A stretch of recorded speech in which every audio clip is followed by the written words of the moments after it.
राजन साळवींचा ठाकरेंना जय महाराष्ट्र उपनेतेपदाची दिली राजीनामा। उद्या शिंदे गटात प्रवेश करणार।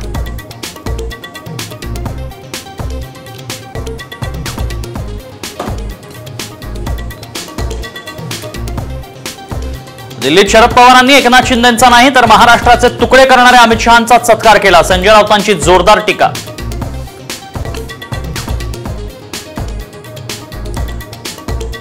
ठाण्याचं राजकारण योग्य दिशेने नेण्याचं काम शिवसेना प्रमुखांनी केलं। शिंदे ठाण्याच्या राजकारणात उशिरा आले। शरद पवारांच्या वक्तव्यावरून राऊतांचं टीकास्त्र।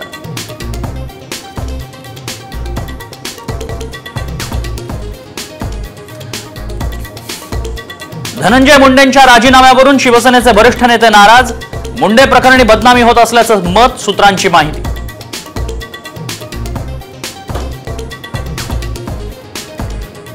परळीतील माधव जाधवांच्या मारहाण प्रकरणी पोलिसांना 3 महिन्यांनंतर जात। कैलास फडसह साथीदारांवर गुन्हा दाखल होणार।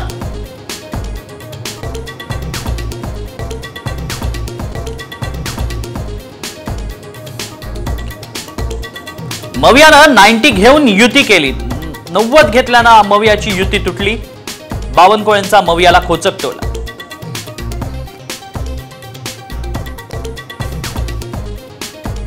सांगलीत शाळकरी मुलं नशेच्या आहारी। शाळकरी मुलांकडून गार्डनमध्ये खुलेआम नशा। पोलीस मात्र वसुलीतच व्यस्त।